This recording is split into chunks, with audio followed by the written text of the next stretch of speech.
Representation. Everybody truly believes that representation means having people that look like you on TV or having models that look like you on magazines or billboards. But the one thing that people always miss about representation is that representation is not only that. Representation is more than just what sells for the company. Because if you think about that, that is just making people the product or an issue the product.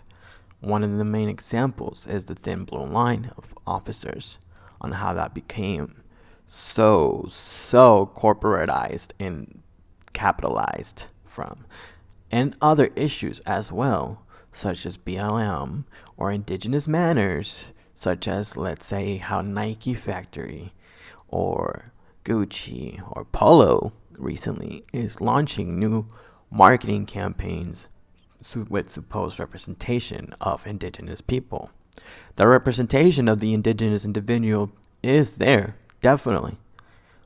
But it's only because they want to sell and keep those consumers, because they know how much they get from those consumers.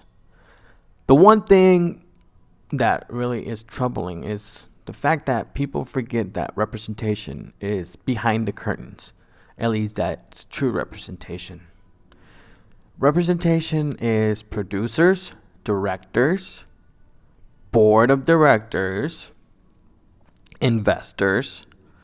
So it is definitely not only actors and models. The true representation that matters is the one behind the curtains, because the one behind the curtains is the one that gets to call the shots. So if you are a director of photography, you get to call the shot on how something's going to look. Or if you're a director of a movie, you're going to get to pick out how the individuals in that screen that was written is going to look in your movie.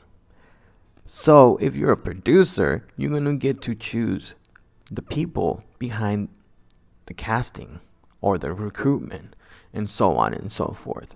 So the true representation is the representation that can bring in more representation to begin with. Because if you think about it, models and acting can't really do much because they're only there to be a product. And that product is to sell. And that product is to keep our people hooked in their product in order for them to keep getting richer and for them to keep exploiting sweatshop labor shops. Not only that, but to keep exploiting the little money that our people have today.